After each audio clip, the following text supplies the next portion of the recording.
여러분 우리 주변에 있는 사람과 목 인사라도 한번 할까요? 참 잘 오셨습니다. 참 잘 오셨습니다. 네, 오늘은 성찬 주일이 있는 날이라서 여러분 참 잘 오셨습니다. 평상시에도 잘 오셨는데 오늘은 특별히 잘 오셨습니다. 여러분 찬양 이렇게 막 부르거나 아니면은 이제 예배 드리고 말씀 듣다가 보면은 그 말씀에 이렇게 막 은혜가 되고 감동이 됐던 적 혹시 있으시죠? 그랬을 때 그 찬양이나 말씀이나 뭐 예배 드리는 중간에 어떤 이게 은혜가 됐던 포인트를 가지고 네, 이제 나는 이러한 삶을 살아야겠다. 마음에 결단해 보신 적 한 번도 없는 사람은 아무도 없을 거라 생각은 해요. 아마 누구나 다 한번 해봤을 겁니다. 자, 그런데 한번 질문해 볼게요. 혹시 지난주에 우리가 나눴던 말씀을 기억하시나요? 혹시 지난주에 나눴던 말씀에서 혹시 내 마음에 나는 이렇게 삶을 살아야겠다 혹시 결단했던 내용들 혹시 그 내용이 뭔지는 혹시 기억하신가요? 자기 개인에게 이전까지 지나왔을 때 말씀을 듣거나 찬양을 부르거나 뭐 이렇게 하면서 내가 은혜가 돼가지고 난 이런 삶을 살아야겠다 마음에 결단하고 다짐을 했어요. 그리고 그것을 가지고 이제 쭉 살아갈 거 아닙니까? 자, 그렇게 만약에 살아간다라고 했을 때 여러분이 결단한 내용에서 지금 여러분을 돌아보면 한 몇 프로 정도는 그 결단한 내용대로 살고 있는 것 같아요? 100%? 그냥 저에게 그냥 비추어 봤을 때 저는 제가 아마 말씀을 듣거나 찬양하거나 하나님 말씀을 읽으면서 받았던 도전들, 마음에 결단했던 내용들을 아마 한 20% 정도를 그대로 살아냈다라고 하면은 저는 아마 MBTI의 16가지 모든 유형을 다 가지고 있는 사람이 되지 않았을까? 이런 생각을 해본 적이 있어요. 그러니까 되게 결단도 많이 했고 다짐도 많이 했어요. 그런데 저는 그런 삶을 잘 못 살았던 것 같은 생각이 들었습니다. 여러분은 어떠세요? 뭐 한 20%, 10%만 살아냈으면 지금 여러분이 지금 어떠한 삶을 살고 있을까 한번 고민해 보신 적이 있습니까? 얼마 전 책을 읽다가 거기에 나와 있는 예화가 있었는데 이게 되게 저는 그냥 재미있으면서도 마음의 한켠에 막 그냥 돌덩이 하나 꼭 얹어놓은 듯한 예화가 하나 있어가지고 여러분과 함께 좀 소개를 드리려고 해요. 이제 은혜 받은 후에 결단한 내용에 대해서 이 삶으로 연결되는 것이 이게 얼마나 어려운지 좀 보여주는 예화였던 것 같아요. 한 성도가 매 주일마다 설교를 듣고 은혜를 받아서 마음에 결단하고 다짐을 하고 이제 세상으로 나가요. 주일 저녁이 지나면서 이 성도가 마음에 먹었던 그 감동, 그 마음에 먹었던 다짐 결단들이 막 생각나고 월요일이 되기만을 기다리고 살 거 아니겠습니까? 이 월요일이 딱 되면 이제 본래 자기가 있던 일하는 직장으로 가건 학교로 가건 갔을 거예요. 그렇게 살면서 거기서 열심히 살아보는 거예요. 근데 그렇게 실제로 현실 앞에 부딪혔을 때 내가 주일날 먹었던 마음과 현실에서 부딪히는 믿음의 문제는 전혀 다른 문제라는 게 이게 머지않아 이제 마음에 이제 금방 와닿죠. 그러면서 조금씩 내가 먹었던 마음에서 한 10% 덜어내고 또 조금 20% 덜어내고 30% 덜어내면서 덜어진 부분에는 자기가 세상과 합리화했던 부분들을 조금씩 곁들이는 거예요. 처음에는 주일날 예배 드리고 나서는 내가 정말 100% 이제 크리스찬으로 살아야겠다라는 마음으로 세상을 나갔지만 월요일 지나고 화요일 지나면서 내 마음은 세상과 조금씩 합리화하는 과정에서 20%, 30% 그리고 한 화요일쯤 되면은 절반 한 50% 정도는 내가 먹었던 마음의 절반이 남아있고 세상과 합리화된 나의 마음이 절반이 남아있고 이런 삶을 살았습니다. 그러다가 수요일이 되고 목요일이 되고 나서는 목요일쯤 되니까 자기가 주일날 무슨 설교를 들었는지 어떤 결단을 내렸는지 다 까먹은 거예요. 그러고 나서 금요일 저녁이 돼서 이제 교회 갈 게 또 생각나죠. 토요일날 또 자신 스스로 이제 경건한 마음을 가져보려고 노력도 하고 준비해서 주일을 딱 맞이합니다. 그리고 주일날 또 와요. 그러면 주일날 돌아왔을 때 그 사람의 마음은 나는 또 실패했다. 하나님 말씀을 듣고 내가 저번 주에 결단했던 내용대로 살지 못했던 실패한 자기만 보이잖아요. 그래서 이 자리에 탁 앉는 순간 눈물이 나는 거예요. 콧물도 나고 찬양을 부르면서 나 같은 죄인 살리신 주 내가 얼마나 큰지를 막 노래하는데 막 콧물이 나요. 그리고 또 말씀을 들으니까 이 말씀이 또 내게 콕콕 와닿고 막 마음을 찔러요. 그리고 또 세상으로 돌아가요. 그리고 목요일쯤 되니까 또 똑같은 삶을 살아요. 한 번은 그 사람이 그런 반복되는 삶을 살다가 주일이 됐어요. 그날도 똑같은 마음으로 주일날 패배자의 마음으로 돌아와서 예배를 드립니다. 하나님, 제가 또 한 주 동안 살면서 죄 많고 허물 많고 연약하고 넘어져가지고 하나님 왜 저는 맨날 이 모양 이 꼴로 신앙생활을 할까요? 저는 도무지 가능성이 없는 이 미천한 인생입니다라고 기도하면서 하나님 앞에 나가요. 근데 그날 주일날 목사님의 설교가 원수를 사랑하라라는 말씀으로 설교를 딱 듣습니다. 마음이 하나 콱 큰 감동이 와요. 아, 그래, 내가 이번 주는 정말 내 주변의 원수를 사랑해야지. 나를 괴롭히고 힘드는 사람을 내가 그를 꼭 용서하고 사랑해야지. 그런 마음으로 이제 집으로 딱 돌아갔어요. 주일 저녁이 됐습니다. 저녁에 가족들과 식사하는데 갑자기 전화 한 통이 딱 걸려오는 거예요. 그 전화를 딱 받아보니까 직장 동료인데 자기가 평상시에 직장에서 미워하던 사람과 그 전화 준 사람이 이제 대화를 나누다가 이 은혜 받은 사람에 대한 이야기가 나온 거예요. 근데 이 평상시에 은혜 받은 사람이 싫어하던 그 직장 동료가 전화를 준 사람에게 그 자신에 대한 엄청 안 좋은 얘기를 한 거예요. 그 인간 정말 못된 인간이다 막 이러면서 욕을 해댄 거예요. 그걸 이 사람이 듣고 이 사람한테 이제 일러 바친 거죠. 그랬더니 은혜 받은 사람이 그 마음에 이제 원수를 사랑하라는 마음은 이제 싹 그 주일 저녁에 다 사라지고 하는 얘기가, 잠깐 기다려봐. 목요일 오후까지만 기다리면 돼. 내가 그 이후로 금요일에 나에 대해서 안 좋은 얘기했던 그 나쁜 놈을 내가 처리할게. 목요일 오후까지만 기다리면 돼. 여러분, 이게 공감되지 않나요? 저 이거 딱 예화 듣고 이 사람은 목요일 오후까지만 자기의 삶의 결단을 가지고 은혜를 지키며 살아가는 되는 거예요. 원래 평상시에 그랬으니까. 그래서 목요일 오후만 지나면 내가 그 인간을 어떻게 처리할 거야. 왜냐하면 그때는 이미 내가 주일날 받은 은혜가 사라질 게 뻔하니까. 혹시 여러분, 이 모습이 우리의 모습은 아닙니까? 이렇게 매번 결단하고 다짐하지만 마치 영원히 변하지 않을 그 믿음을 가진 사람처럼 우리는 세상과 여전히 합리화하면서 내 삶에 주신 하나님의 은혜는 목요일 오후 그나마 다행이에요. 수요일, 화요일 다 까먹고 주일날 돌아오면 또 패배자의 모습으로 이곳에 와서 예배드리는 우리의 모습은 없는지 한번 돌아보는 시간이 되었으면 좋겠습니다. 오늘 말씀을 준비하면서 마음보다 믿음이 움직이는 대로라는 제목으로 여러분과 말씀을 나누려고 하는데, 오늘 본문의 말씀에 보면은 두 부류의 사람이 나와요. 나눠드린 간지를 보시면요, 여러분은 도대체 어느 부류에 속해 있는 사람들인지 한번 말씀을 통해서 여러분 스스로의 삶을 비추어 보는 시간이 되었으면 좋겠습니다. 자, 첫 번째는 복음을 들었지만 자기 마음대로 살아가는 사람들에 대한 이야기입니다. 자, 사도행전 13장까지의 내용에서 바울과 그 다음에 바나바는 비시디의 안디옥에서 복음을 전하고 그리고 거기서 나오게 돼요. 그리고 지난주에 봤던 13장 52절 말씀에서 제자들은 기쁨과 성령이 충만하여서 이제 비시디의 안디옥에서 나와서 이고니온으로 이제 장소를 이동을 합니다. 자, 이고니온에 와 있는 얘기가 이제 14장에서 시작이 돼요. 이고니온에 와서는 한 가지 중요한 사건이 하나 일어났어요. 거기서 이제 복음을 전했는데, 복음을 전한 사람들이 또 지난주에 나눴던 부분인데 두 가지의 반응을 보인다고 그랬죠. 하나는 복음에 대해 거부하는 사람이 있고 복음을 수용하는 사람이 있습니다. 이고니온에서 말씀을 전했을 때도 똑같은 일이 벌어지게 돼요. 그 중에서 이고니온에 있었던 유대인들은 그 복음에 수용적이지 않은 거부했던 사람들은 바울에게 돌을 던져서 죽이려고 하는 일까지 생겼습니다. 바울이 그곳에서 나와서 이제 루스드라로 이동을 하게 돼요.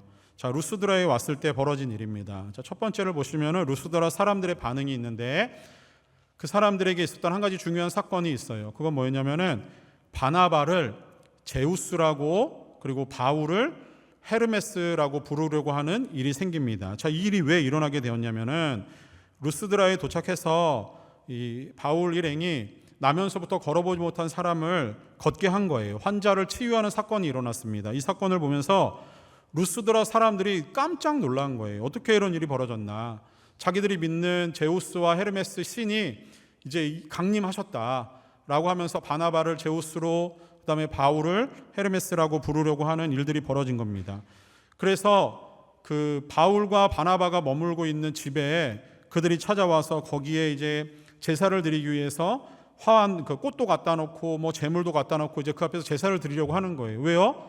거기에 그들이 섬기는 제우스와 헤르메스의 그 인간으로서의 그 모습을 한 신이 임하여 있는 거라고 믿었거든요. 자, 그 일에 대해서 사도행전 14장 15절 말씀에서 바울이 그것을 깜짝 놀라면서 이런 말을 합니다.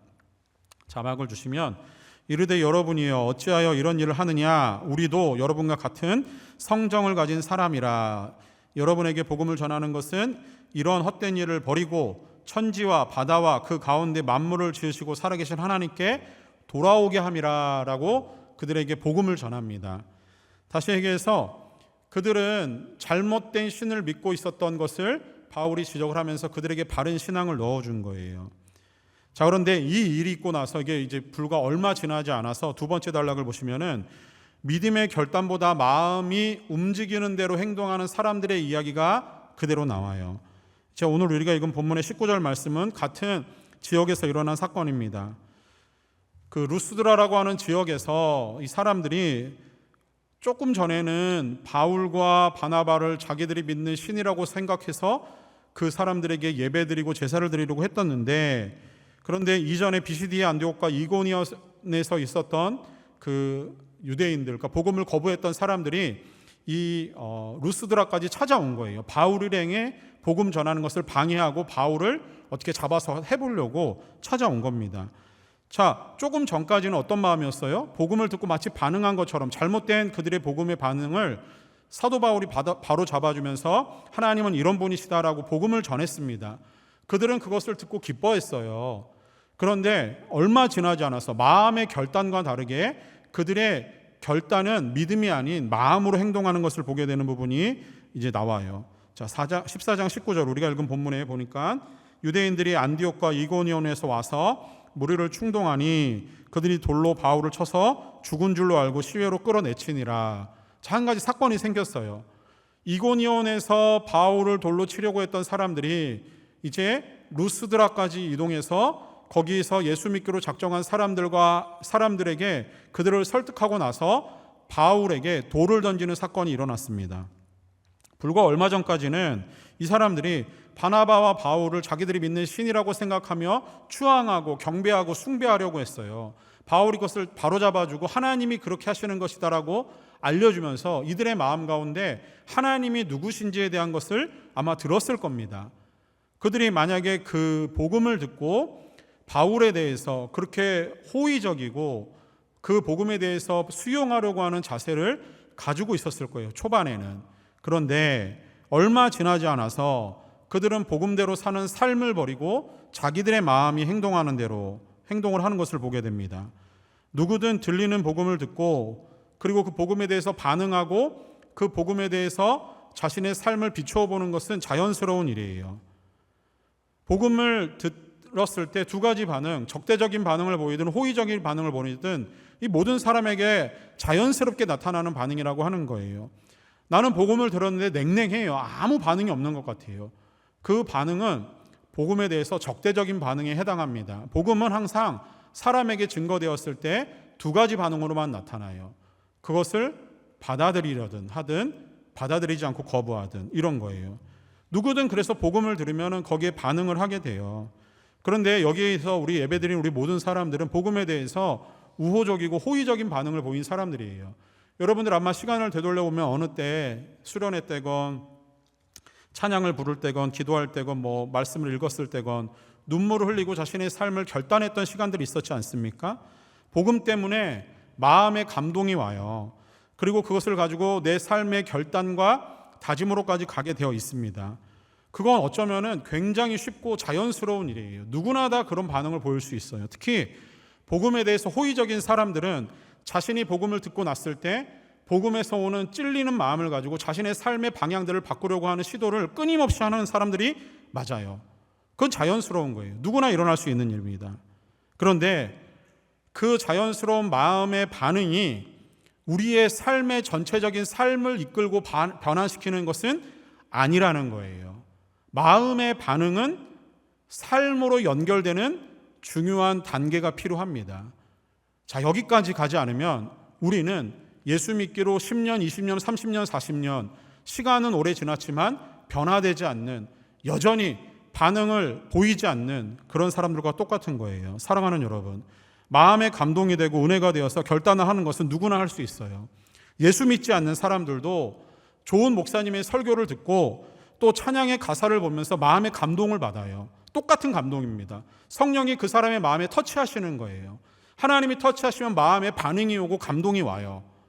자, 그거는 누구나 느낄 수 있는 반응입니다. 쉽게 반응하고 쉽게 결단하는 일은 누구에게나 다 일어나는 일이에요. 자, 그런데 삶으로 살아가는 일은 반응과는 전혀 다른 문제예요. 예수 그리스도를 믿음으로 구원을 받는다고 하니 구원에 대해서 반응하는 것은 누구나 쉬워요. 믿기만 하면 된다라고 생각하지 않겠습니까? 예수만 믿으면 되는 거잖아요. 그러니 반응은 쉬운 거예요. 그런데 이런 반응은 우리의 삶으로 연결되지 않으면 이것은 실제로는 복음이 우리에게 우호적으로 호의적으로 작동하고 있는 게 아닙니다. 여러분 삶에 이 부분 한번 적용해 보세요. 독일의 그 아주 중요한 신학자 중에 한 명, 지금은 돌아가셨는데 디트리 본 헤퍼라고 하는 목사님이 나를 따르라라고 하는 책에서 아주 중요한 은혜에 대해서 값싼 은혜가 있고 값비싼 은혜가 있다라고 이야기를 합니다. 그 책에서 이 보네퍼 목사님은 값싼 은혜는 이렇게 얘기해요. 제가 읽어드릴게요. 우리가 우리 자신에게 부여하는 은혜는 값싼 은혜예요. 우리가 우리 자신에게 은혜를 부여하는 것은 값싸대요. 그러면서 값싼 은혜는 회개를 요구함 없이 용서를, 교회에서 훈련받음 없이 세례를, 신앙 고백 없이 성찬을, 개인이 죄를 고백하지 않았는데도 형벌이 면제되었다고 설교하는 그것이 값싼 은혜입니다. 값싼 은혜는 예수님을 따르려고 하는 제자도가 없는 은혜라는 거예요. 십자가가 없는 은혜가 값싼 은혜이고요. 살아계시고 성육신하신 예수 그리스도가 없는 은혜가 값싼 은혜라는 거예요. 그래서 보네퍼 목사님은 값싼 은혜는 교회와 개인의 영적 생명을 죽이는 재앙이 될 수 있다라고 경고를 합니다. 여러분이 누리고 있는 은혜는 어떤 은혜입니까? 복음을 듣고 반응을 해요. 누구나 할 수 있어요. 여기까지는 다 갑니다. 결단을 해요. 어떻게 살아야겠지 마음의 다짐을 해요. 꾹꾹 눌러 담으면 나의 마음의 반응이 이제 삶으로 연결되는 과정에서 거기에 예수 그리스도의 십자가가 드러나지 않고 내 삶의 고단함과 순종과 헌신이 없이 그냥 그 은혜를 흘려보내는 것은 값싼 은혜예요. 누구나 그 은혜를 느낄 수 있고 누릴 수 있어요. 보네퍼 목사님이 말씀하는 것처럼 우리가 나 자신이 나에게 부여하는 그 은혜는 값싼 은혜예요. 다짐하고 결단하는 것으로 끝내는 은혜는 값싼 은혜예요. 그것으로 복음이 증명되지 않아요. 그것으로 인해서 복음이 여러분의 주변으로 흘러가지 않아요. 루스드라에서 사도 바울이 돌에 맞아서 죽었습니다. 죽은 것 같았어요. 루스드라 사람들은 복음을 듣고 반응을 했어요. 복음을 전해준 바울과 바나바에 대해서 그들이 믿는 신이라고 오해할 정도로 그들을 추앙하고 섬기려고 했습니다. 복음에 반응을 할 수 있어요. 그런데 삶으로 연결되지 않는 은혜는 값싼 은혜예요. 죽은 은혜입니다. 그 은혜에 붙들리면은 교회와 성도의 삶은, 영적인 생명은 재앙으로 연결되는 거예요. 여러분 예수 믿기로 작정한 지 얼마나 되셨습니까? 10년, 20년, 30년, 40년? 그 시간이 중요한 게 아니라 복음을 듣고 반응한 나의 삶이 내가 지금 현재 얼마나 예수 그리스도를 닮아가고 있는가, 내가 지금 결단한 삶의 복음의 내용으로 나는 얼마나 살아가고 있는가, 내 주변에 예수 믿지 않는 사람들이 나의 이 삶을 보면서 예수님을 보고 있는가, 그 질문을 여러분에게 한번 해보십시오. 혹시 여러분 복음을 듣고도 여전히 값싼 은혜를 누리고 있다면 여러분 회개하고 반성해야 돼요. 그 은혜로는 아무것도 변화되지 않습니다. 두 번째, 반면에 복음을 듣고 마음보다 믿음으로 살아가는 사람들이 있어요. 오늘 본문에 보니까 이어지는 내용이에요. 바울이 돌에 맞아서 죽은 것처럼 생각되어서 돌을 던진 사람들은 그 바울을 성 밖으로 끌어냅니다. 그리고 거기서 그를 내버려요. 그런데 그때 바울의 일행들이 어디 있는지 성경은 자세하게 기록하지 않아요. 바울이 돌 맞는 순간에 아마 피했던 것 같아요. 자, 그런데 바울이 성 밖으로 내쳐지는 순간 바울을 그 루스드라에서 예수를 믿기로 작정한 사람들과 바울이 함께 전도여행을 하고 있는 일행들이 바울이 죽은 줄 알고 바울의 생사 여부를 확인하기 위해서 바울의 시신 곁으로 다가옵니다. 그때 바울이 벌떡 일어나요. 하나님이 어떤 은혜로 바울을 다시 살리셨는지, 그가 기절했었는지 아니면 정말 죽었었는지 그건 성경이 자세하게 이야기하진 않아요. 그런데 돌에 맞은 바울은 하나님이 주시는 어떤 특별한 은혜를 통해서 그가 급속하게 회복을 하고 있는 것을 오늘 성경의 본문이 우리에게 보여줍니다. 바울은 일어나요. 그리고 나서 그의 회복을 통해서 이제 20절 하반절에 가니까 그 다음날 바나바와 함께 더베로 갔다라고 기록을 해요. 자, 루스드라에서 돌을 맞아서 죽은 것 같이 되어서 사람들이 성 밖에 내쳤습니다. 버렸습니다. 그런데 어떻게 된 일인지 성경은 다 이야기하고 있지 않지만 하나님이 급속한 치료를 통해서 바울을 다시 살리셔요. 다시 일어나게 하십니다. 자, 그런데 돌에 맞은 사람이 급속하게 일어나가지고 다시 살아났다고 해서 그 몸에 완전한 치유가 일어나진 않았을 거예요. 아마 상당히 고통스럽고 힘든 과정이었지만 성령께서 그에게 힘을 주셔서 바나바와 함께 더베로 이동을 합니다. 그래서 20절 하반절에 보니까 더베로 이동을 한 이후에 더베에서도 전도해요. 거기서 전도하니까 많은 사람들을 제자로 삼았다라고 하는 구절이 나와요. 자, 여기서 사도 바울이 더베까지 가고 나서 이제 다시 예루살렘으로 그 안디옥으로 돌아오기 위해서 이제 돌아오는 여행을 합니다. 이전에 바울이 지나왔던 경로를 쭉 돌아보니까 거기서는 예수 믿는 사람도 있었고 믿지 않는 사람들도 있었어요. 그런데 예수 믿지 않는 사람들이 바울을 쫓아다니면서 돌을 쳐서 죽이려고 하는 상당한 큰 핍박과 환란이 바울에게 있었던 상황이에요. 돌에 맞아 죽은 자리까지 왔잖아요. 자, 그리고 나서 이제 돌아가는 과정입니다. 자, 우리가 상식적으로 한번 생각해 봅시다. 우리의 마음은 어떨 것 같아요? 내가 돌에 맞고 핍박을 당했어요. 그런데 이미 거기는 복음을 전한 곳이에요. 그리고 거기 예수 믿는 사람도 있었을 거예요. 그러면은 바울이 쉽게 생각하기는 어떻게 하면 되냐면은 그 반대쪽으로 돌아가시는 게 아니라 거기서 바로 자신이 가려고 하는 안디옥으로 돌아가면 돼요. 근데 바울은 그렇게 하지 않아요. 우리가 생각하는 상식으로 다시 한번 바울은 행동하지 않고 그는 복음이 이끄는 대로 믿음이 가라는 곳으로 그의 발걸음을 옮깁니다. 그곳은 자신이 복음을 전했던 그 지역, 그곳을 다시 돌아가면서 다시 그것을 돌아보는 일들을 바울이 하게 돼요. 그래서 첫 번째, 믿음의 결단으로 살기 위해서 고난과 희생을 피하지 말아야 한다라고 하는 거예요. 바울은 돌아가는 길에 자신이 복음을 전했던 지역으로 돌아갑니다. 다시 더베에서부터 루스드라, 돌맞아 죽은 지역으로, 그리고 또 이고니온으로, 비시디아 안디옥으로 자신이 복음을 전했던 지역으로 돌아가요. 돌아가면서 바울이 하는 말이 14장 22절 말씀에 보니까 이렇게 나와요. 우리가 하나님의 나라에 들어가려면 많은 환난을 겪어야 할 것이다 라고 얘기를 합니다. 예수를 믿고 구원받은 성도의 삶에 사탄의 방해와 핍박은 끊임없이 오는 거예요. 환난을 피하기 위해서 적당히 세상과 합리화하고 세상과 타협하는 일은 성도의 삶이 아니라는 거예요. 성도의 삶은 언제나 핍박과 고난이 따라온다는 것을 인정을 하고 복음을 가지고 결단을 했다면 이제 그 핍박과 고난의 현장으로 다시 한번 돌아가야 되는 거예요. 그곳에 돌아갔을 때 거기에서부터 진정한 복음의 그 어떤 큰 힘을 경험하게 되는 겁니다. 사탄은 언제나 우리를 방해해요. 우리가 복음을 전하는 일에, 복음으로 살려고 하는 일에 우리가 살아왔던 지난날의 삶의 궤적들을 통해서 돌아가지 못하게 하는 겁니다. 내 결단의 마음으로 살아가지 못하도록, 원래 살던 방식으로 살아가도록, 네 마음이 행동하는 대로 쉽게 살아가라고 우리를 유혹하는 게 사탄이 하는 일이에요. 사탄은 언제나 그리스도의 십자가에서 주신 은혜가 값싼 은혜로 만들기 위해서 우리의 삶을 유혹합니다. 희생 없이 그리스도를 따르는 삶이 필요하다, 그럴 수 있다라고 우리를 유혹해요. 오히려 고난보다 환난보다 내 마음이 행동하는 대로 그렇게 살아가라고 우리를 유혹합니다. 근데 여러분, 거기에 넘어가지 마세요. 그 은혜는 값싼 은혜예요. 복음은, 우리에게 주신 복음은 값비쌉니다.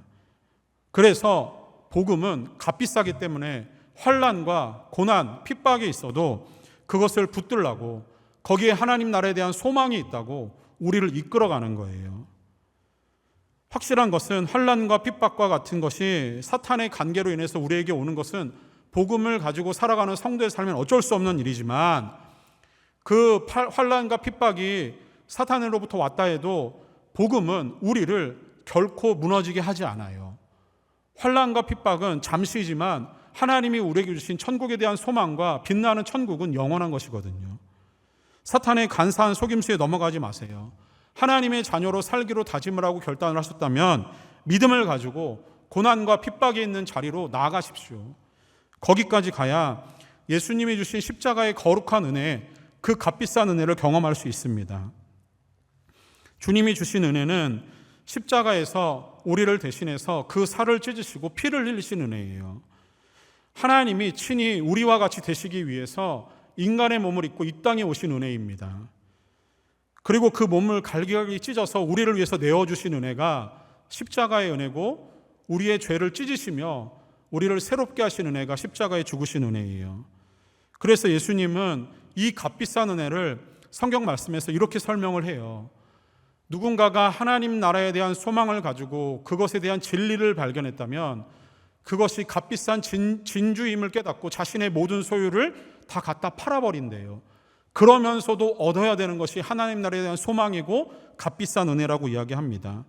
천국을 위해서라면 자신의 눈 하나를 빼어내고라도 천국을 향할 수 있는 것이 값비싼 은혜라는 거예요.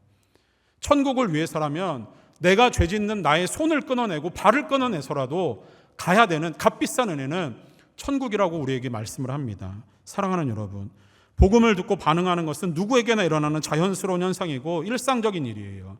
그러나 그 속에서 자연스럽게 결단하고 다짐하는 것은 모든 사람이 할 수 있지만, 진정으로 값비싼 은혜를 누리기 위해서는 여러분의 삶의 희생과 포기와 용서와 사랑이 필요한 겁니다. 그거 하지 않고는 우리의 삶은 복음으로 살아낼 수가 없어요. 그래서 복음은 언제나 우리에게 고난과 핍박과 환난이 따라오는 것을 자연스럽다라고 이야기하는 거예요. 두 번째, 예수님이 우리에게 주신 은혜는 자신의 몸을 찢고 피를 흘리신 값비싼 은혜라는 것입니다. 예수님이 우리를 위해서 십자가에서 죽으신 그 일을 다시 한번 기억해 보세요. 우리의 죄를 해결하기 위해서 친히 십자가를 지시고 죽기까지 순종하셨습니다. 자기를 희생하셔야만 우리를 살리실 수 있었기 때문에 자신의 생명을 아낌없이 내어주신 거예요. 그래서 예수님이 주신 생명은 우리를 향한 값비싼 은혜예요. 우리에게 주는 은혜는 값싼 은혜였지만 예수님이 우리에게 주신 은혜는 값비싼 은혜예요. 예수님은 우리에게 값비싼 은혜를 주시기 위해서 우리를 부르세요. 그리고 그 값비싼 은혜로 우리를 부르실 때 예수님은 우리에게 와서 나처럼, 예수님처럼 복음을 위해서 용기 내어 살아달라고, 희생하면서 살아달라고, 값비싼 은혜를 지키면서 그 마음으로 살아달라고 예수님이 우리의 이름을 부르시고 우리를 항상 부르시는 거예요. 그래서 예수 믿는 사람들이 살아가는 삶의 하나하나의 모든 순간들은 예수님이 주신 값비싼 은혜를 희생을 치러가며 대가를 치러가며 살아가는 삶이어야 된다고 하는 겁니다. 사랑하는 여러분, 우리가 누리는 복음이 우리의 삶을 통해서 그 복음의 가치가 결정될 거예요. 희생 없이, 용서 없이, 고백 없이, 순종 없이 마음대로 사는 삶은 믿음이 없는 값싼 은혜를 결정하는 방법입니다. 그러나 희생하고 용서하고 순종하고 고난을 피하지 않고 과감하게 복음을 가지고 부딪히고 살아갈 때 믿음이 움직이는 대로 살아가는 그 삶은 참되고 가치 있는 값비싼 은혜를 누리는 삶이 될 것입니다. 우리 모두 그런 삶을 살기를 위해서 우리의 삶에 복음이 무엇인지를 다시 한번 여러분 마음에 정립할 수 있는 시간이 되기를 원해요. 여러분 삶을 통해서 복음을 전파하고 복음의 가치가 얼마나 값비싼 것인지 여러분 삶을 통해서 증명해낼 수 있는 믿음의 사람들 될 수 있기를 소망합니다. 복음을 위해서라면 헌신하고 수고하고 고난과 핍박이 따르더라도 포기하지 않고 그 삶을 살아갈 수 있는 그런 믿음의 사람들이 여러분의 삶이 될 수 있기를 소망합니다. 그런 삶을 살아냈을 때 여러분을 통해서 이 땅 가운데 하나님이 주시는 빛나는 천국의 가장 가치 있는 그 아름다운 가치가 여러분의 삶을 통해서 아름답게 증명될 수 있기를 주님의 이름으로 축원합니다.